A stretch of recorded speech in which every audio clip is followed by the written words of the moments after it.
పెందెకొస్తు పండుగ తర్వాత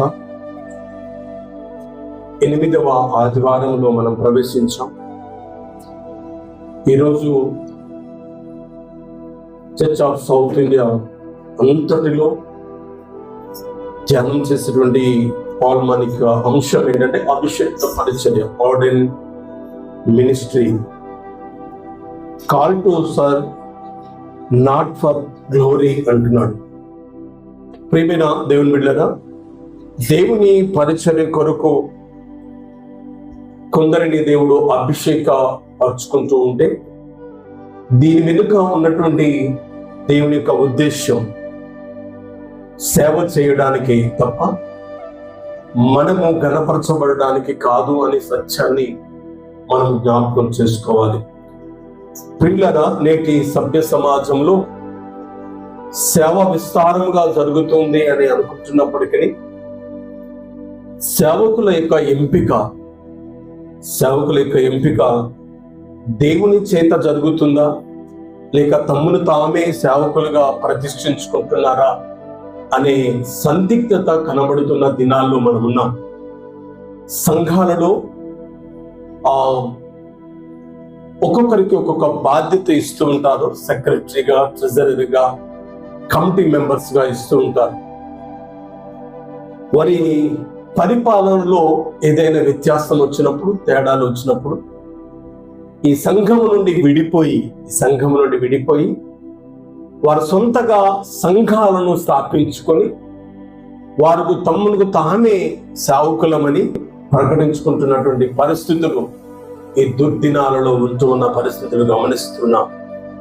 ఒకప్పుడు సేవకుడిగా పిలువబడాలి అంటే చాలా తర్పేదు కావాలి.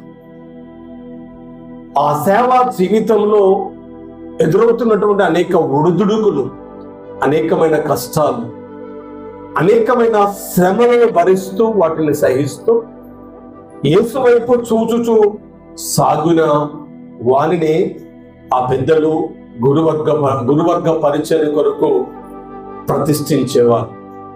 నేటి దినాలలో ఏ అనుభవం లేదు, ఏ అనుభవం కూడా అవసరం లేదు. బైబిల్ పట్టుకున్న ప్రతివాడు బోధకుడైపోతున్నటువంటి పరిస్థితులు మనం చూస్తున్నాం.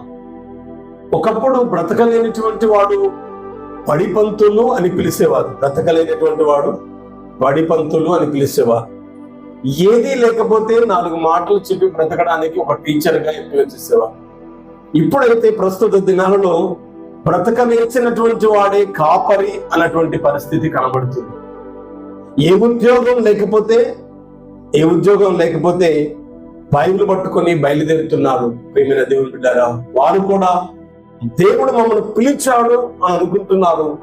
కానీ ఒక దుస్థితి ఏమి కనిపిస్తుంది సమాజంలో అంటే దేవునికి చెందవలసినటువంటి మహిమ, దేవునికి చెందవలసినటువంటి ఆ ఘనత మనుషులు తెచ్చుకుంటున్న పరిస్థితులు మనం గమనిస్తున్నాం. అయ్యగారు ప్రార్థన చేస్తే జబ్బులు తగ్గిపోయాయండి, ఆయన మా ఇంట్లో అడుగు పెడితే మాకు చాలా మేలు జరిగింది అండి అని ఒక పాదిరిని గణపరుస్తున్న సంఘాలను మనం గమనిస్తున్నాం. నేను ఒక పాదిరిని అయినా నేను చెప్తున్నటువంటి సత్యం ఏంటంటే గణపరచబడవలసినది కాపరి కాదు. ఘనత, మహిమ, ప్రభావములు దేవునికే చెందాలి. మరి ఈ ఘనమైనటువంటి పరిచర్య కొరకు దేవుడు అనేక సమయాలలో తన ప్రజలను కాయడానికి, తన ప్రజలను మేపడానికి, తన ప్రజలను ఆత్మీయంగా బలపరచడానికి దేవుడు ఆయా సందర్భాల్లో అనేక మందిని దేవుడు ఏర్పరచుకున్నాడు. ఏర్పరచబడినటువంటి వారిని దేవుడు వారిని ప్రతిష్ఠించినటువంటి వారు తమను తాము మరిచిపోయి తమకున్నటువంటి చరస్థిరాస్తులన్నింటిని విడిచిపెట్టి సాక్రిఫైస్ అంటారు కదా, త్యాగము చేసి తమను తాము తమ జీవితాలను త్యాగం చేసి దేవుని పరిచర్య కొరకు సర్వలోకములకు వెళ్ళి సర్వ సృష్టికి ఆయన సువార్తను ప్రకటించినటువంటి సందర్భాలను మనం జ్ఞాపకం చేసుకోవాలి. ప్రియమైన దేవుని బిడ్డలారా, ఈనాటి ప్రజలు ఎలా ఉన్నారు అంటే, ఒక్కసారి సంఘంలో విడిపోతే ఆయనకంటూ ఒక గుంపు సంఘంలో ఉంటుంది.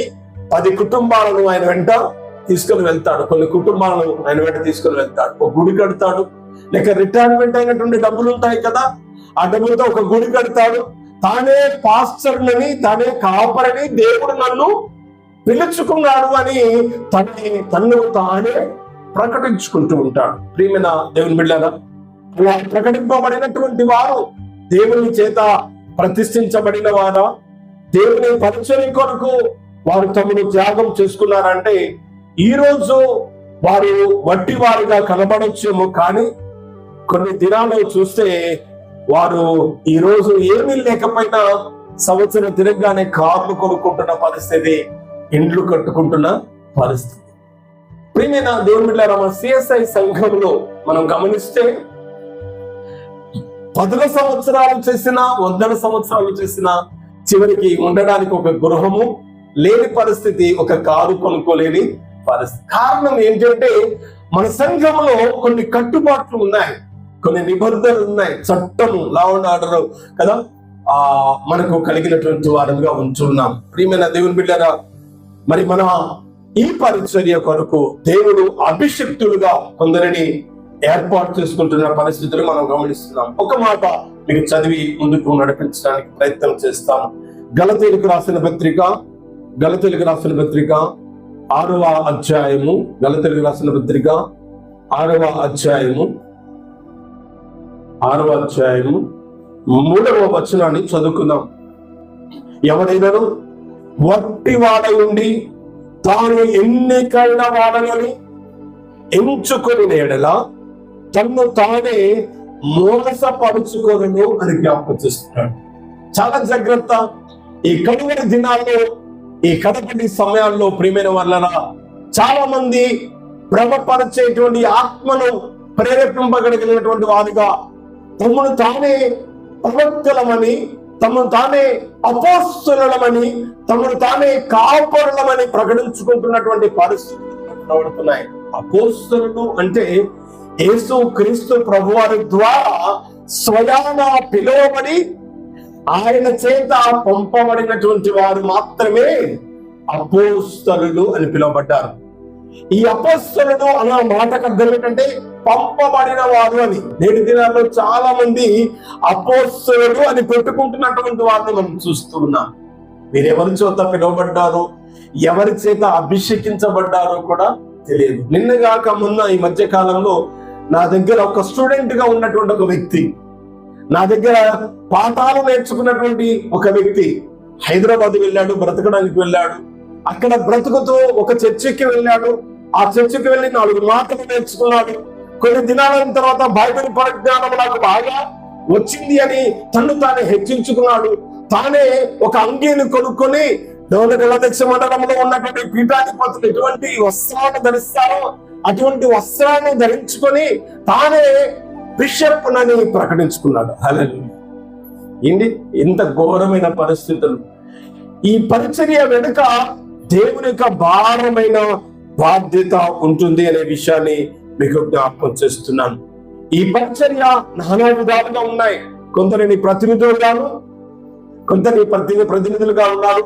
కాపరులొక్కనే పరిచర్య కాదు, కానీ కాపరి పరిచర్యలో చాలా రకాలు ఉన్నాయి కదా. కాపరి పరిచర్యలో చాలా రకాలు ఉన్నాయి. మరి సంఘ నాయకత్వంలోని ప్రతినిధులుగాను, దేవుని వాక్యమును ఉన్నది ఉన్నట్టుగా పండించే వారిని ప్రవక్తలుగాను, దేవుని పక్షముగా దేవుని ప్రజలకు న్యాయం తెచ్చేటువంటి వారిని న్యాయాధిపతులుగాను, తరువాత కాపరులుగాను, దేవుని పరిచర్యను కాపాడడానికి, దేవుని ప్రజలను నడిపించడానికి, దేవుని ప్రజలను మేపడానికి, వారిని ఆత్మీయంగా బలపరచడానికి కాపరులుగా దేవుడు ఎన్నిక చేసుకున్నాడు. మరికొందరిని మనం చూస్తే సువార్థికులుగా ఉన్నారు. సువార్త పరిచర్యలో ఎవాంజలిస్ట్ గా కదా, గాస్పెల్ ను ప్రకటించడానికి సువార్థికులుగా ఉన్నారు. మరికొందరిని ఉపదేశకులుగాను, వాక్యమును ప్రకటించగలిగినటువంటి వారుగాను వారి దేవుడు స్వయంగా నియమించి వారికి ఏ హాని వాటిల్లకుండా కంటికి రెప్పలా కాపాడుతూ వస్తున్నటువంటి దేవునికి మహిమ కలుగును కాక. హల్లెలూయా. సేవా పరిచర్య అనేటువంటిది, సేవా పరిచర్య అనేది ఈజీ కాదు. కానీ ఈ సేవా పరిచర్య అనేది అనుకుంటారు చాలా మంది, ఆ దేవుని 4 మాటలు తెలిస్తే ప్రకటించడం ఈజీ అనుకుంటారు. కానీ ఈ పరిచర్య వెనుక, ఈ పరిచర్య, కాపరి పరిచర్య వెనుక చాలా కష్టాలతో కూడినది. ఇది ఒక ముళ్ళ కిరీటం లాంటిది, ఇది ఒక ముళ్ళ కిరీటం లాంటిది. కాపరి పరిచర్య కొరకు ఎన్నిక చేయబడినటువంటి వాడు అభిషక్తుడుగా అభిషేకించబడిన తర్వాత ఈ తెల్లని వస్త్రం క్యాసిక్ ఇస్తారు, సర్ప్లిస్ ఇస్తారు, స్టోల్ ఇస్తారు, తర్వాత గది ఇస్తారు. ఇవన్నీ కూడా పైకి వస్త్రాధారణలో తెలుపు కనబడుతుందేమో, కానీ కాపరి జీవితం అంతా బాధ తత్వ హృదయంతో నిండి ఉంటుంది. కూర్చుంటే తప్పు, నిల్చున్నా తప్పే, మాట్లాడినా తప్పే, మాట్లాడకపోయినా తప్పే, ఎవరింటికైనా వెళ్ళినా తప్పే, వెళ్ళకపోయినా తప్పే కదా. ఎన్ని ఆటుపోట్లు అండి, ఎన్ని ఆటుపోట్లు, ఎన్ని అవమానాలు. వాళ్ళ ఇంటికి పిలవరు, ఇన్ని మంచినీళ్ళు, చల్లటి మంచినీళ్ళు ఇవ్వరు. ఇచ్చే వాళ్ళు చూస్తే కుళ్ళుకునేటువంటి వారు ఉంటారు. ఎన్ని కష్టాలు, ఎన్ని అసూయలు, ఎన్ని విమతాలతో కూడినటువంటి కష్టాలు ఉంటాయో ఆలోచించండి. ఒక రోజున కాపరికి భయపడ్డాయండి సంఘాలు. కాపరి చెప్పినట్టుగా విశ్వాసులు విన్నారు, కాపరికి భయపడ్డారు, కాపరికి లోబడ్డారు, కాపరి చెప్పిన ప్రతి కార్యాన్ని చేసినటువంటి వారుగా ఉన్నారు. అభిషక్తుడండి అని కదా. నేటికి కొన్ని సంఘాల్లో మనం గమనిస్తాం. నేను అదే వన్నబాపురం సంఘం గురించి నేను ఇప్పటి వరకు పనిచేసిన నా సేవ పరిచర్యలో అదే జ్ఞాపకం చేస్తాను. నేను ఇక్కడ పనిచేసినటువంటి దినాలలో నేను బయటకు వస్తే బిందెల మీద బిందె పెట్టుకుని వస్తున్నా, దాన్ని దించి 2 చేతులెత్తి నమస్కారం చేసినటువంటి ఆ సంఘటనలు నాకు ఇప్పటికీ కళ్ళ ఎదుట కనబడుతూ ఉంటాయి. అప్పుడు ఉన్న భయము, అప్పుడున్నటువంటి భక్తి, అప్పుడున్నటువంటి విధేయత ఇప్పటికీ 70 సంవత్సరాలు 60 సంవత్సరాలు నిండిన వారు గృహాల్లో ఉంటే సేవకుడు వెళ్ళగానే ఆ లేవనని ముసలమ్మ కూడా లేచి అయ్యా స్తోత్రమయ్యా అని చెప్పి నమస్కారం 2 చేతులెత్తి జోడిస్తూ ఉంటారు. మరి నేటి దినాల్లో యవన సమాజంలో ఉన్నటువంటి వీళ్ళందరికీ బుద్ధి కలుగుటకై చెప్తున్నాయి మాటలు కదా, జ్ఞానము కలుగుటకై. ఇప్పుడు కలిసినటువంటి అయ్యగారు గుడ్ మార్నింగ్ బాగున్నావా అంటారు కదా, అయ్యగారు నమస్కారం బాగున్నావా అంటాడు. ఒక్క చెయ్యి పాపం 2 చెయ్యి దేవుడు ఇయ్యలేదన్నట్టుగా కదా, 2 చెయ్యిని దేవుడు ఇయ్యలేదన్నట్టుగా వారు చేస్తుంటారు. తర్వాత అయ్యగారు బాగున్నావు, వీడి బామ్మరిదైనట్టు. ఏంటి ఆ పిలుపు ఎంత భయంకరంగా ఉంటుందో ఆలోచించండి. ఏమండి, అయ్యగారు అంటే ఒక గురువు కదా, నీకు ఒక మార్గాన్ని చూపించేటువంటి వాడు. ఇంకొక 2 చేతులు కూడా ఎత్తడు, ఓ అయ్యగారు అంటాడు. వీడికి ఒక ఇంటి పేరు మార్చిస్తాడు. ఏ అయ్యగారు? ఓ అయ్యగారు అంట. ఏంటి ఎంత బాధ అనిపిస్తుందో ఆ మాటలు వింటున్నప్పుడు. చాలా హృదయం వేదన కలుగుతుంటుంది. దేవా, ఏంటి నీ పరిచర్య ఎటువైపు సాగుతుంది? నీ పరిచర్య కొరకు అభిషేకించబడినటువంటి వారి స్థితి ఏ విధంగా అయిపోతుందో అని చాలా సందర్భాల్లో దేవునికి మొరపెట్టుకుంటున్న పరిస్థితులు. నేటి దినాల్లో అభిషేకిత పరిచర్య కొరకు ఎన్నిక చేయబడడానికి ఏం అవసరంలా, అనుభవం అవసరంలా, పర్సనల్ ఎక్స్పీరియన్స్ అవసరం లేదు కదా, పాస్టోరల్ ఎక్స్పీరియన్స్ అవసరం లేదు. భయము కాదండి పిల్లరా. ఎలా మారిపోయాయి పరిస్థితులు అంటే, వాడికి ఇప్పుడు అట్టి కాపరి డిగ్రీ చదివినటువంటి వాడికి దేవుని భయం ఉందా? దైవ జ్ఞానం ఉందా?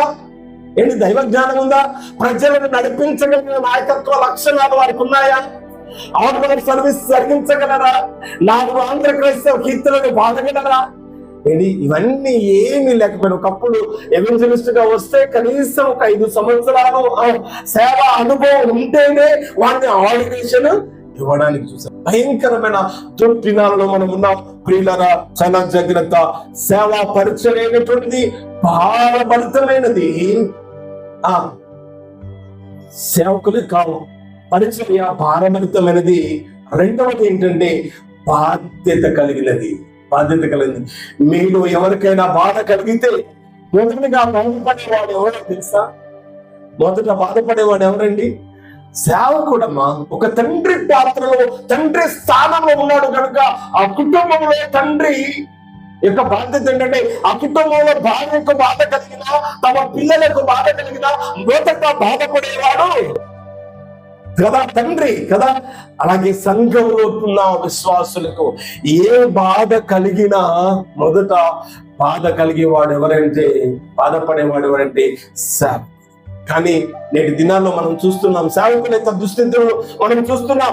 దగ్గరే ఉంటాడు, మన ఇంట్లోనే పనిచేస్తాడు, మన సంఘాన్ని పనిచేస్తాడు కాబట్టి ఆయన ఎప్పుడు ఎండలో మన ఇంటికి అయ్యా ఒక్కసారి మా ఇంటికి రండి, మీ పాదాలు మా ఇంట్లో మోపండి, మా కొరకు ప్రార్థన చేయండి అని అడిగే విశ్వాసులు కరువైపోయారు. అమ్మో ఈ రోజు మీ ఇంటికి వచ్చి ప్రార్థన చేస్తాను అంటే ఏమంటున్నారు తెలుసా? అయ్యా వద్దు, రేపు రండి అంటున్నాడు. ఎందుకో తెలుసా? ఆయన వస్తే 10వ 20వ కానుక పెట్టాలి. నాట్ బెగ్గర్ అండి, పాస్టర్ ఇస్ నాట్ బెగ్గర్.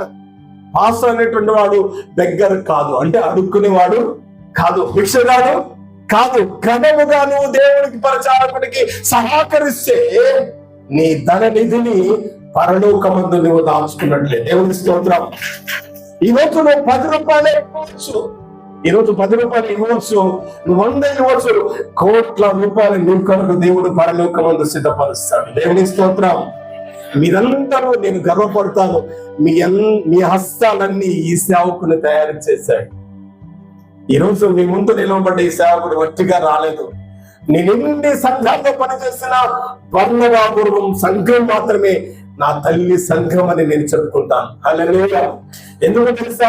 నా ప్రతి కష్టాన్ని మీరు పంచుకున్నారు, నా ప్రతి బాధను మీరు పంచుకున్నారు, నా ప్రతి శ్రమ వెనుక మీరు భాగస్తులయ్యారు. నేను ఎక్కడైనా చెప్పగలను, ఎంత గొప్ప స్థాయికి వెళ్ళినా నా మొదటి మెట్టు వర్ణవాపురం. దేవుని స్తోత్రం. ఎందుకంటే ఇలాంటి సంఘాలు నేటి దినాల్లో కరువైనటువంటి పరిస్థితులు మనకు కనబడుతున్న దినాలలో మనం ఉంటున్నాం. ప్రియమైన దేవుని బిడ్డలారా, ఆర్డైన్ మినిస్ట్రీ గురించి కొన్ని విషయాలు మీకు జ్ఞాపకం చేస్తాను. మరి ఎలా ఈ కాపరిని ఎవరు ఎన్నుకుంటారు, ఈ కాపరిని ఎవరు నియమిస్తారు అని ఆలోచిస్తే చదవబడిన లేఖన భాగంలో ఇర్మియా గ్రంథము చదవబడిన లేఖనాలను మనం గమనిద్దాం. ఇర్మియా గ్రంథము మొదటి అధ్యాయం 4వ వచనం నుండి చదువుకుందాం. యెహోవా వాక్కు నాకు ప్రత్యక్షమై ఈలాగు సెలవిచ్చెను. ఎవరు మాట్లాడుతున్నారు ఇక్కడ? ఇర్మియా మాట్లాడుతున్నాడు. ప్రవక్త అయినటువంటి ఇర్మియా అని మాట్లాడుతున్నాడు. ఏమని అంటే, యెహోవా వాక్కు నాకు ప్రత్యక్షమైంది అంటున్నాడు. ఆయన దర్శనాన్ని చూస్తున్నాడు. దేవుడు దర్శనంలో కనబడి ఆయనతో మాట్లాడుతున్నటువంటి సందర్భం ఏంటంటే ఏమని మాట్లాడుతున్నాడంటే గర్భంలో నేను నిన్ను ఎరిగి తిని అంటున్నాడు. హల్లెలూయా. సంఘము చాలా విశ్వాసులుగా ఉంటున్నప్పుడు ఆ సంఘంలో విశ్వాసుల గుంపుల నుండి దేవుడు కొందరిని సంఘ నాయకులుగా, కొందరిని ఆ సంఘ సహచరులుగా ఎన్నుకుంటాడు, కొందరిని సెక్రటరీస్ గాను, కొందరిని ట్రెజరర్స్ గాను కదా, స్త్రీల మైత్రులు, సండే స్కూల్లో, యవన భాగస్వామ్యంలో, ఇలా అన్ని పరిచర్య విభాగాలలో కొందరిని ప్రతినిధులుగా ఎన్నుకుంటాడు. ఎంతో మంది ఉన్నప్పటికీ దేవుడు కొందరిని ఎందుకు ఏర్పాటు చేసుకున్నాడంటే దేవుడు వారిని ఎన్నిక చేసుకున్నాడు. హల్లెలూయా. నేను మొదట మీకు జ్ఞాపకం చేస్తాను. 6వ అధ్యాయం 3వ వచనంలో గలతీయులకు రాసిన పత్రికలో, ఎవరైనా ఉండి తాను ఎన్నికైన వాడని తన్ను తాను ప్రకటించుకునేలా వాడికి శ్రమ అంటున్నాడు. దేవుని పిలుపు లేకుండా, దేవుని యొక్క ఆ ఎంపిక లేకుండా తమను తానే ప్రతిష్ఠించుకొని మన ఇండియన్ మిషనరీ సిస్టమ్ లో, ఆంగ్లికన్ మిషనరీ సిస్టమ్ ఒక సిఎస్ఐ ఆర్సిఎం మాత్రమే క్యాస్కి వేసుకునేవాళ్ళు. పెంతెకోస్తు కానీ బాప్టిస్ట్ వాళ్ళు అయితే సూట్ వేసుకుంటారు. ఇంకా పెంతెకోస్తు అయితే మామూలుగా సుడిదర్ టైప్ వేసుకుంటుంటారు. ఒక వేరే డ్రెస్ మామూలుగా వేసుకుంటారు. కానీ ఈ రోజుల్లో ఈ దినాల్లో ఎలా ఉన్నారంటే వారిని ఎవరు పిలవరు, ఎవరు ప్రతిష్ఠించరు, ఎవరు అభిషేకించరు. ప్రతి వాడు క్యాసెట్ కొనుక్కొని వేసుకొని కట్టేసుకుంటున్నారు. హల్లెలూయా. ప్రియమైన దేవుని బిడ్డలారా, ఇది విపరీత కాలపు బొద్దులు. మరి ప్రియమైన దేవుని బిడ్డలారా, తమ్ముడు తామే ఎవరైనా ఎన్నిక చేయకుండా, దేవుని యొక్క పిలుపు లేకుండా వాడు ప్రకటించుకునేలా వాడు ఎన్నటికీ దేవుడి పరిచారకుడు కాడు. ఒక సంగతి జ్ఞాపకం చేసి నేను ముందుకు వెళ్ళడానికి ప్రయత్నం చేస్తాను. ఒక కాపరిగా పిలువబడినటువంటి వాడు సర్వలోకానికి వెళ్ళి సర్వ సృష్టికి నా సువార్తను ప్రకటించండి అంటే, ఒకప్పుడు పాస్టర్ అంటే 10 సంఘాలు కదా, 10-15 సంఘాలు ఉండేవి. ఏ రోజు సేవకు ఇంటికాడ పడుకోవడానికి ఉండేది కాదు కదా, పడుకోవడానికి ఉండేది కాదు. నిత్యము ఎక్కడో ఒక దగ్గర పరిచర్య జరుగుతుండే, ప్రార్థన జరుగుతుండే, ఆరాధన జరుగుతున్న పరిస్థితులు గమనించాం. కానీ నేటి దినాల్లో ప్రియులారా, పాస్టర్ మినిస్ట్రీలో చాలా నిద్రావస్థలోనికి వెళ్ళింది అని చెప్పాలి. కానీ నిజమైనటువంటి పాస్టర్ ని దేవుడు ఏం చేస్తున్నాడంటే ఎన్నిక చేసుకుంటున్నాడు. ఇక్కడ ఇర్మియాను ఏం చేస్తున్నాడంటే, గర్భములో నిన్ను రూపింపక మునిపే నేను నిన్ను ఎన్నికాను అంటున్నాడు. ఎప్పుడు ఎన్నుకున్నాడంటే దేవుడు ఎప్పుడు ఎన్నుకున్నాడంటే ఏ ఉద్యోగం రానప్పుడు కాదండి, రిటైర్ అయినాక కాదండి కదా, డబ్బులు కాదండి. ఎప్పుడు ఎవరిని ఎన్నుకున్నాడంటే తల్లి గర్భములో ఇంకా నడిపే దేవుడు ఇర్మియాను నిన్ను ఎరిగాను అంటున్నాడు. నీవు నాకు తెలుసు అంటున్నాడు. ప్రియులారా, రెండవది ఏమంటున్నాడండి, గర్భము నుండి బయలుపడక మునిపే దేవుడు నిన్ను ప్రతిష్ఠించింది అంటున్నాడు. హల్లెలూయా. దేవుని పరిచర్య కొరకు కాల్ అండ్ కమిట్మెంట్, దేవుని యొక్క పిలుపును విని యేసుప్రభువు యొక్క శిష్యులు వారు ఎవరు అంటే జాలారులు కదా, జాలారులు. దేవుడు వారిని పిలవగానే తమ శరస్సురాస్తులను విడిచిపెట్టి వారి యొక్క పడవలను విడిచిపెట్టారు, వారి ఓడలను విడిచిపెట్టారు, వారి తల్లిదండ్రులను కూడా విడిచిపెట్టి నేను మిమ్మల్ని మనుషులను పట్టు జాలారులుగా చేస్తాను అంటే, ఆ కాల్ అంటే దేవుని యొక్క పిలుపు విని దేవుని వెంబడించాలి. ప్రియులారా, దేవుని వెంబడించాలి. ప్రియులారా, నువ్వు పరిచర్య కొరకు పిలువబడితే ఎక్కడికి నిన్ను పంపిస్తే అక్కడికి నువ్వు బయలుదేరి వెళ్ళాలి.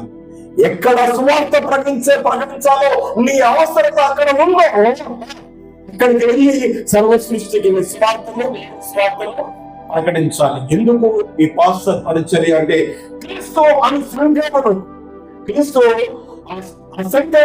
సంఘం అయితే క్రీస్తు ఆ సంఘానికి వాడుకై ఉన్నాడు.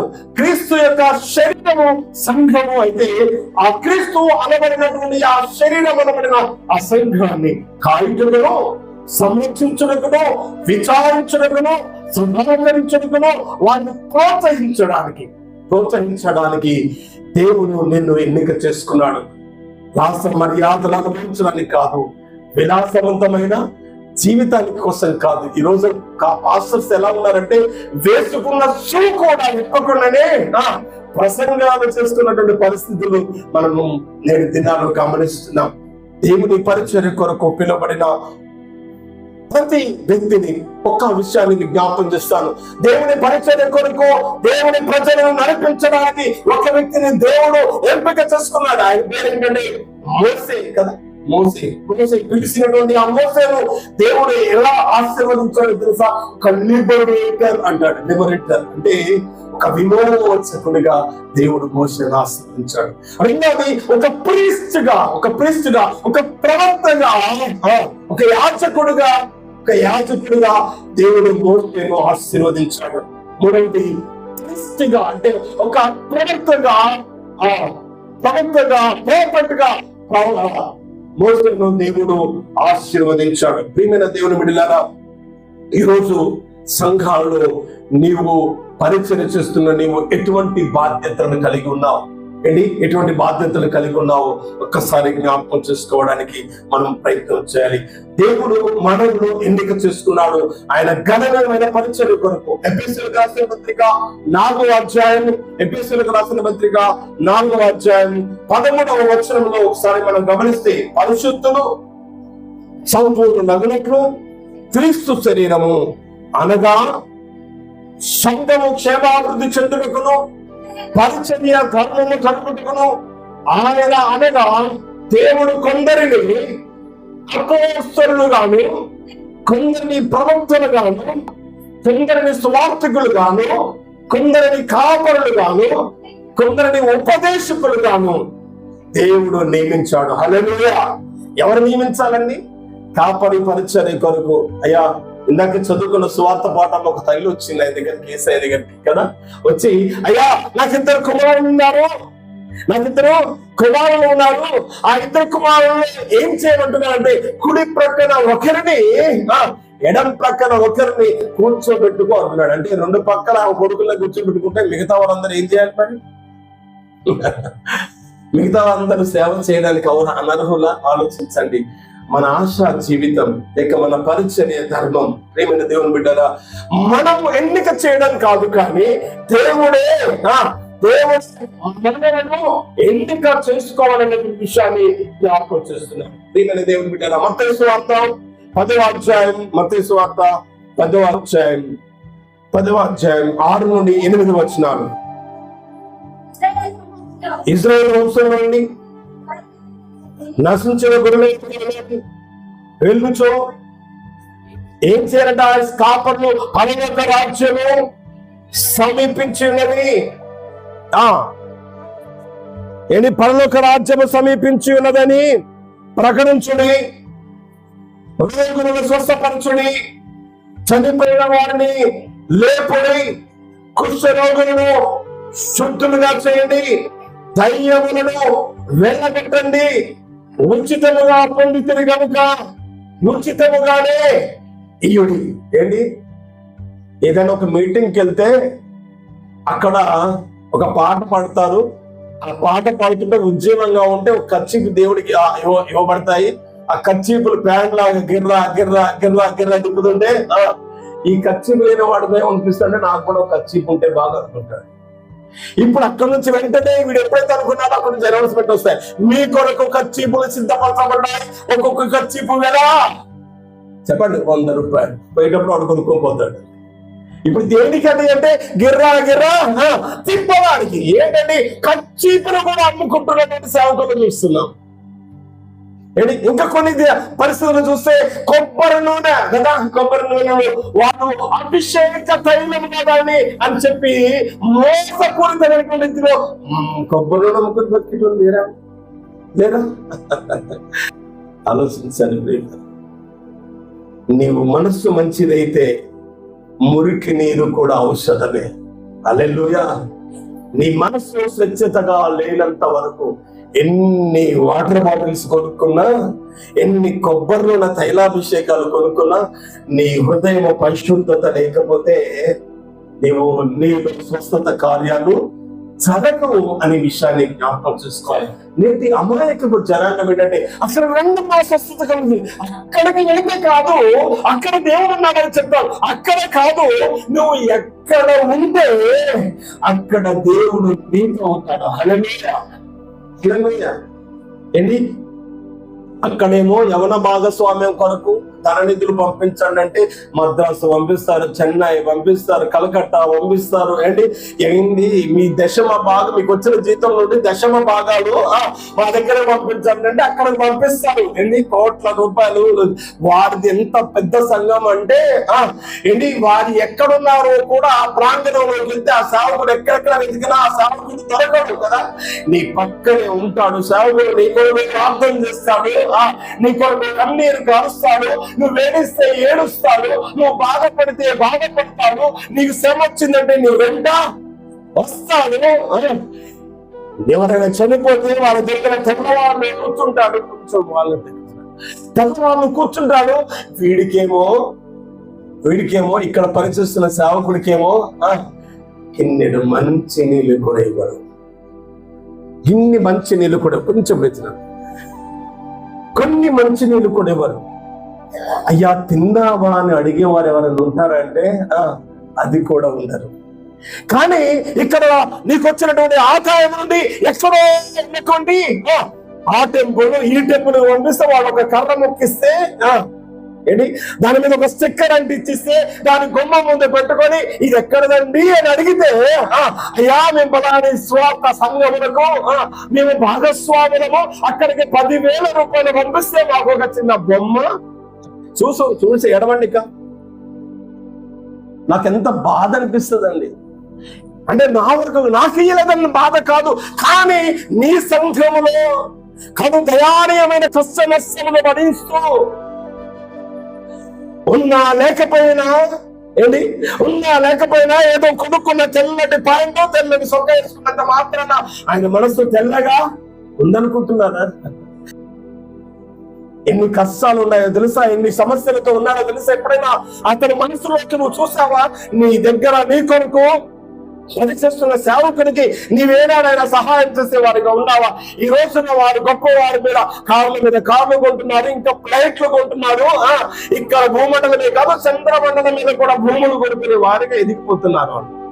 నీ దగ్గర పనిచేస్తున్న సేవకుడికి కనీసం ఒక బండి ఉన్నా ఆ బండిలో పెట్రోల్ పోసుకోవడానికి కూడా డబ్బు లేని పరిస్థితి ఉన్నదని ఏనాడైనా మనం గుర్తిస్తున్నాము. ప్రియులారా, ఎందుకు ఈ విషయాలు జ్ఞాపకం చేస్తున్నానో ఒక్కసారి జ్ఞాపకం చేసుకున్నాను. నాది 30 సంవత్సరాల సేవా జీవితం. ప్రియమైన దేవుని బిడ్డలారా, ఎందుకంటే మన సంఘాలు మన కాపరులను ప్రేమించలేకపోతున్నారు. మన దగ్గర పరిచర్య చేసే కాపరులు వారికి సహాయం చేయలేని పరిస్థితిగా ఉంటూ ఉన్నారు. ప్రియమైన దేవుని బిడ్డలారా, దేవుడే ఎక్కడో అద్భుతాలు జరుగుతున్నాయనడం కాదండి, నీ దగ్గరే అద్భుతాలు జరిగిస్తాడు దేవుడు. నమ్ముటని వలనైతే నమ్మవారికి సమస్యలను సాధ్యపరుస్తాడు దేవుడు.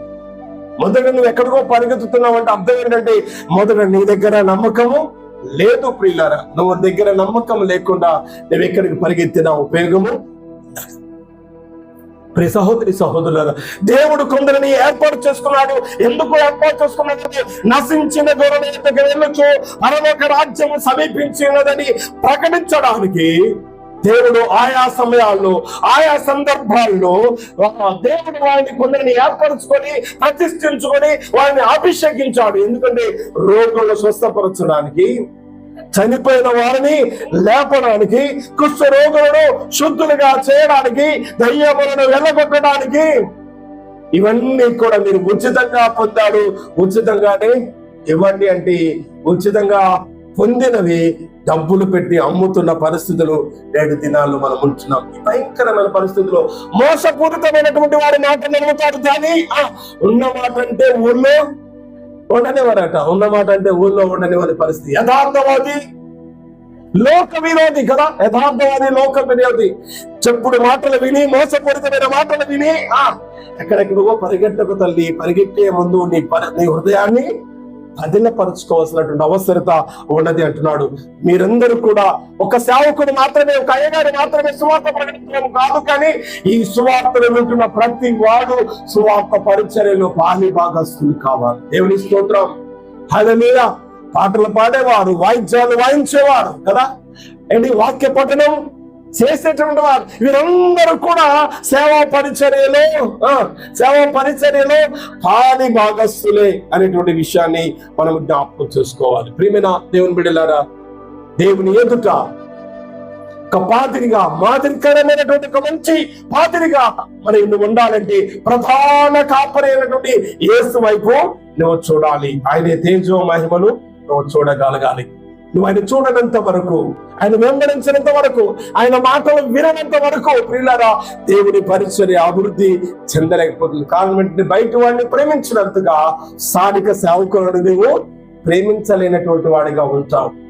ప్రియమైన దేవుని బిడ్డ, అందుకని కుంటుపడిపోతున్న పరిస్థితులు, ఎదుగుదలైనటువంటి పరిస్థితులు మనము అక్కడే ఎక్కడ వేసిన వెంగలి అక్కడే అన్న చందంగా ఉండిపోతున్నాయి. కానీ నీ యొక్క జీవితంలో సేవా పరిచర్యలో అందరం కూడా కలిసి పని చేయవలసినటువంటి సమయం ఆసన్నమవుతుంది అంటున్నాడు. ప్రియమైన దేవుని బిడ్డలారా, దేవుని పరిచర్య కొరకు యోహాను సువార్త 10వ అధ్యాయం 11వ వచనం, యోహాను సువార్త 10వ అధ్యాయం 11వ వచనం.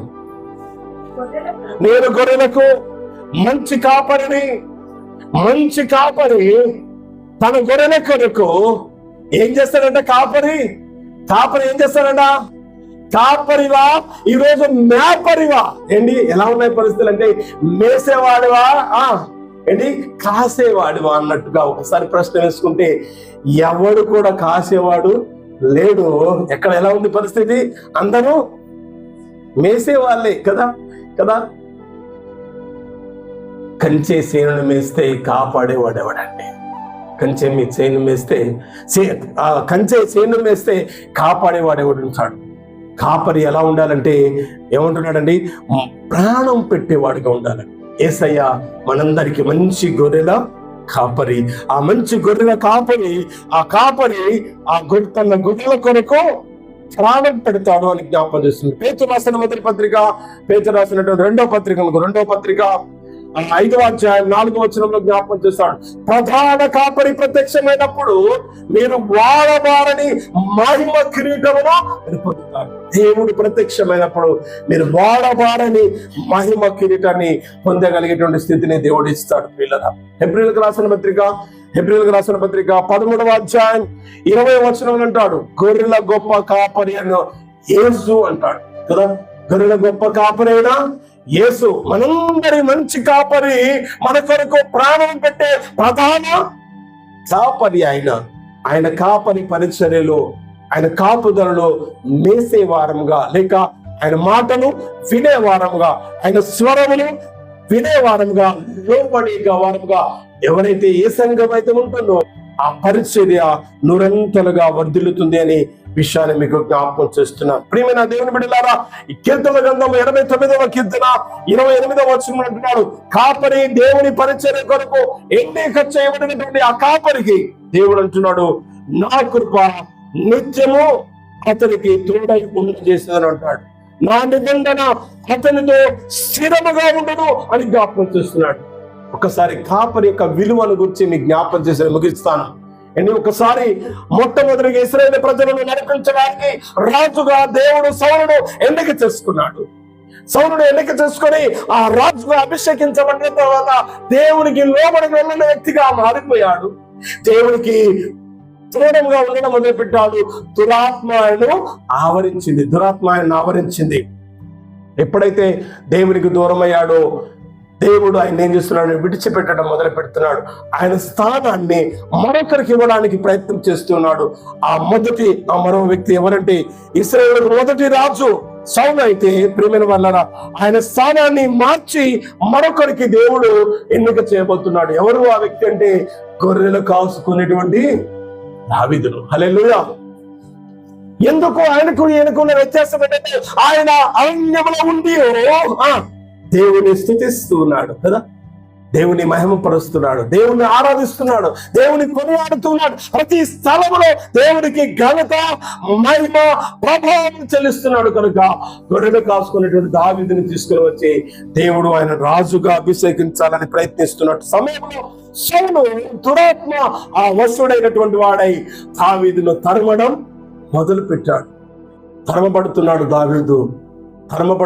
దావీదు. అయినా ఒక రోజు తరుముతున్నటువంటి సౌలును దేవుడు దావీదుకు అప్పగించాడు కదా. సమూయేలు మొదటి గ్రంథము 26వ అధ్యాయము 7వ వచనం ఒకసారి చదువుకుందాం. దావీదును అభిషేకును రాత్రి వేళ జనుల దగ్గరకు పోగా సౌలు దండు కొత్త దళంలో పడుకొని నిద్రపోతుండెను. అతని ఈట అతని తలగడ దగ్గర నేలలో నాటబడి ఉండేను అంటున్నాడు. హల్లెలూయా. ఈ ఈటను ఆయన వస్త్రపు చెంగును కోసుకొని దూరంగా వెళ్ళి రాజైన సౌలా, ఇదిగో దేవుడు ఈ రోజు నా చేతికి నిన్ను అప్పగించాడు. నిన్ను చంపాలనుకుంటే నేను వెంటనే చంపేవాడిని, కానీ నువ్వు అభిషేకించబడిన వ్యక్తివి. హల్లెలూయా. అభిషేకించబడినటువంటి వ్యక్తి జోలికి మీరు పోకండి అని జ్ఞాపకం చేస్తున్నాడు. ఇలా జాగ్రత్త. దేవుడు సేవకుని ముట్టిన వాడిని దేవుడు కనుగుడ్డును ముట్టిన వాడు అవుతాడు. వాడు బాగుపడే దినాలు ఉండవు కదా, వాడు శాపగ్రస్తులు అవుతాడని జ్ఞాపకం చేస్తున్నాడు. గొప్పతనం కాదు. సొదొమ గొమొర్ర పట్టణాన్ని దేవుడు ఎందుకు నాశనం చేశాడో తెలుసా? లోతు నివసిస్తున్న సొదొమ గొమొర్ర పట్టణానికి ముందే కబురు చేస్తాడు, ఈ సొదొమ గొమొర్ర పట్టణాన్ని నాశనం చేయడానికి నేను ఈ దినాలను దిగి వస్తున్నాను అని. ఆయన వస్తే లోతు ఇంట ఉంటే ఆ సొదొమ గొమొర్ర పట్టణంలో ఉన్న వారందరూ వచ్చి, నీ దగ్గరికి ఎవరో సుందరమైనటువంటి వ్యక్తులు నీ ఇంటికి వచ్చారు, వారిని బయటికి పంపించు, వారితో నేను ఈరోజు కూడాలనుకుంటున్నాము, సంయోగం చేయాలనుకుంటున్నాం అన్నట. హల్లెలూయా. ఎంత బాధ అండి. ఏం చేశాడు సొదొమ గొమొర్ర పట్టణాన్ని? ఏం చేశాడండి? ఈ రోజుకు కూడా ఆ స్థలంలో గట్టి మొలవకుండా దేవుడు చేశాడు. హల్లెలూయా. జాగ్రత్త. సేవకులు అంటే అంత ఈజీ కాదు. సేవకులు అంటే అంత చులకననేటువంటి వారు కాదు ప్రియులారా. ఎందుకంటే అప్పుడప్పుడు అంటారు చాలా మంది, కోపం వచ్చి, అయ్యా నేను క్యాసెట్ వేసుకున్నాను కానీ క్యాసెట్ మీద నేను కూడా నీకులాగా రౌడీగా. అది బాధ అనిపిస్తుంది నాకు. ఎందుకంటే కోపం తట్టుకోలేక మాటలు అంటారు కానీ వీడు రౌడీగా ఉండడానికి దేవుడు ఎన్నిక చేసుకోలేదు కదా. సహనం. ఎన్ని ఉమ్మి వేసిన యేసయ్య ఏం చేశాడు? తండ్రి మీరేమి చేస్తున్నారో కదా, మీరెరుగురు కనుక వీరిని క్షమించు అంటారు. కానీ ఈ రోజున ఏమందంటే పడ్డోడు చెడ్డోడు కాదని ఒక సామెత ఉన్నప్పటికీ పడ్డోడు మీదనే 10 రాళ్ళు వేసేవాళ్ళు. ఇది పాపం. ఇది భయంకరమైన పరిస్థితి. ప్రియమైన దేవుని బిడ్డలారా, సేవకుడు సింగిల్ మ్యాన్ కాదు ప్రియులారా. దేవుని దర్శనమును చూడగలిగిన వాడు, దేవుని యొక్క ప్రతినిధి, దేవుని యొక్క మాటను ఉన్నది ఉన్నట్టుగా ప్రకటించారు. హల్లెలూయా. ఎవరు మరిచినా, ఎవరు పట్టించుకున్నా పట్టించుకోకపోయినా, ఎవరు పిలిచినా పిలవకపోయినా, ఎవరు పలికినా పలకకపోయినా ప్రియులారా, సేవకుడు సేవా ధర్మాన్ని కొనసాగిస్తూ ఉంటాడు. నేటి భయంకరమైన దినాల్లో ఎలా ఉందో తెలుసా? ఒకప్పుడు కాపరి కనబడితే అయ్యా ప్రైజ్ ది లార్డ్, అయ్యా స్తోత్రం అని చెప్పేవారు. ఈరోజు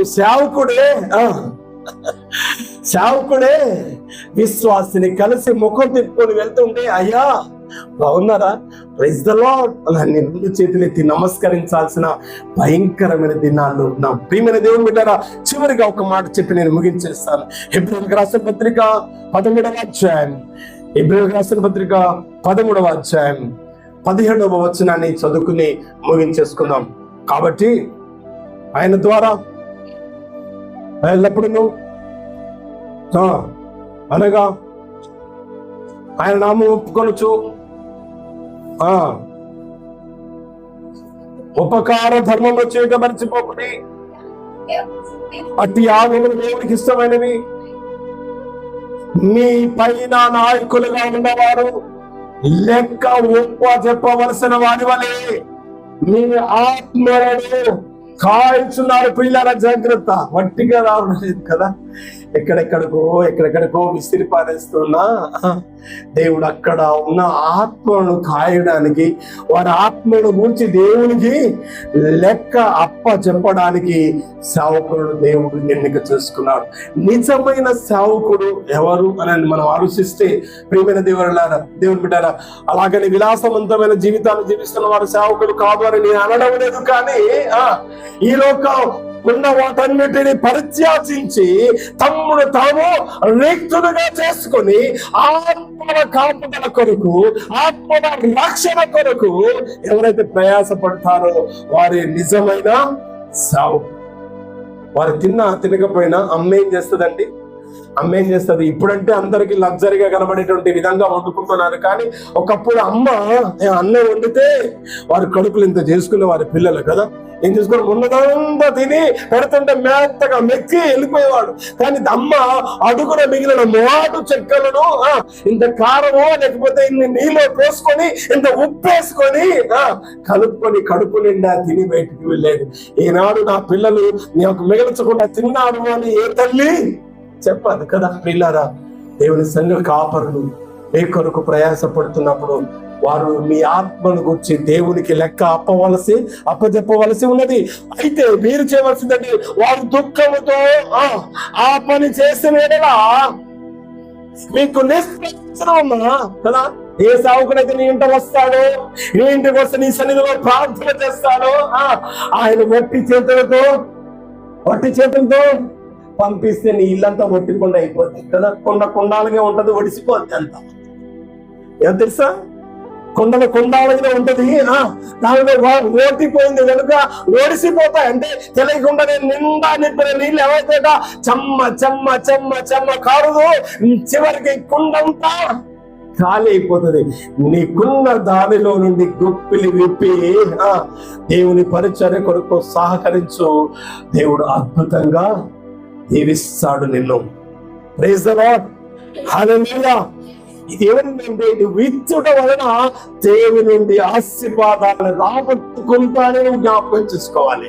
నువ్వు ఇచ్చుట, నేను ఇస్తున్నాను అని చెప్పడం కాదు. కానీ ప్రియులారా, నాకు ఒక సేవలో ఒక అనుభవం ఉంది. నేను ఒక రోజు నీకు పెడితే కానీ నీకు గత్యంతరం లేదన్నాడు ఒక విశ్వాసి.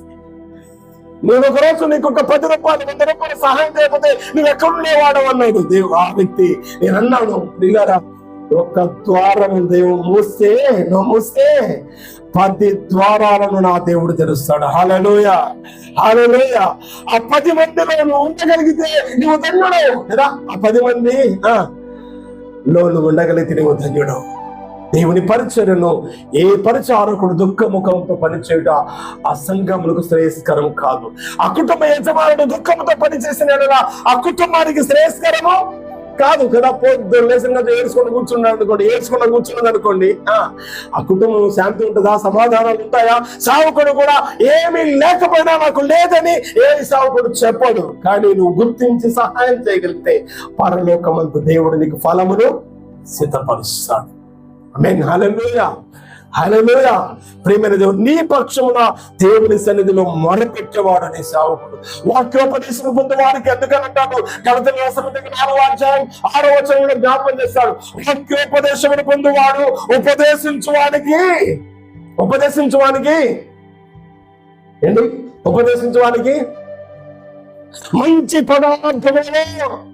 మంచి పదార్థములో పాల్గొనవాలట. వాక్యోపదేశము పొందేవాడు, చెప్పండి, వాక్యోపదేశం పొందేవాడు ఉపదేశించువానికి మంచి పదార్థం. ఏ పదార్థం ఇవ్వాలట? ఏం పదార్థాలు ఇవ్వాలట? మంచి పదార్థములలో భాగం ఇవ్వాలట దేవునికి. అప్పుడే పరిచర్య ఆ సంఘం ఆశీర్వాదకరంగా ఉంటుంది. ప్రియులారా, దేవుని సేవకుడు దేవుడు ఎన్నుకుంటాడు, దేవుడే ప్రతిష్ఠించుకుంటాడు, దేవుడే అభిషేకిస్తాడు. నువ్వు పోషించకపోతే ఆకాశ పక్షులను పోషిస్తున్న నీ దేవుడు నీ సేవకుడిని పోషించడా అంటున్నాడు. అవును వీళ్ళరా, కట్టిన ఇల్లు, పెట్టని పొయ్యి, వండని వంట దేవుడు తన కాపర్ల కొరకు సిద్ధపరుస్తాడు. ఒకవేళ నువ్వు మోసపోకడి, దేవుడు వెక్కిరించబడడు కదా.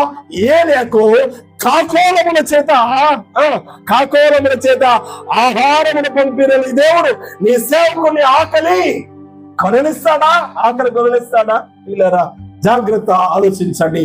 నువ్వు నీ దగ్గర ఏమీ లేకపోయినా పర్వాలేదు, కానీ ఉన్న దానిలో దేవుని పరిచయ కొరకు సహకరిస్తూ నిన్ను కావు నీ కాపరికి, నీ పశువుల మందకు లేక గొర్రెల కాపరి అయినటువంటి నీవి విశ్వాసం పాత్రుడిగా పనిచేస్తున్న నీ సంఘ కాపరి కడుపు చూడాలి. అని అప్పుడప్పుడు అదే చెప్తుంటాను సంఘాలకు వెళ్ళిన తర్వాత, అమ్మ నా ఈప్ మీద ఎన్న కొట్టండి, నా ముఖం మీద ఎంత ఉండివేయండి, కానీ నా కడుపు మాత్రం చూడండి అని చెబుతూ వస్తూ ఉండేవాడిని. ఎందుకంటే దేనికి తట్టుకోగలనేమో కానీ ఇంత ఆకలి అయితే అస్సలు తట్టుకోలేను, ఎక్కడ కింద వెళ్ళిపోతాను భయం. ప్రియమైన దేవుని బిడ్డలారా, ఈ కాపరి పట్ల మీరు ప్రేమను ప్రకటించండి. ఆ కాపరి మీకు ఆశీర్వాదములు దేవుడి ప్రతినిధిగా అందిస్తాడు. దేవుడి ప్రతినిధిగా అందిస్తున్న ఆశీర్వాదం పొందుతూ దేవుడు మిమ్మల్ని వర్ధిల్ల చేయను గాక. తనలో వచ్చి చిన్న ప్రార్థన తీసుకుందాం. కృపగల దేవా, పరిశుద్ధమైన తండ్రి, నీ సన్నిధానంలో నాయన విత్తబడిన వాక్యం నిరంతరంగా మీరు ఫలింపచేయండి. విన్న నీ బిడ్డలు నాయన చెవిటి వారిగా ప్రవర్తించకుండా వినిన దానిని వారి మనసులో ఉంచుకొని ఆయన నూతనముగా ఆశీర్వదించబడడానికి ఈ బర్నబాపురం సంఘమును అభివృద్ధి పరచి ఆశీర్వదించి, అలనాడు మాసిడోనియా సంఘము కంటే ఈ బర్నబాపురం సంఘము ఎంతో ఘనమైనదని చెప్పడానికి నాయన నీ ద్వారములు తెరిచి ప్రతి ఇంట నీ యొక్క శుభప్రదమైన దీవెనను దయచేయమని యేసు నామమును బట్టి ప్రార్థిస్తున్నాను తండ్రి.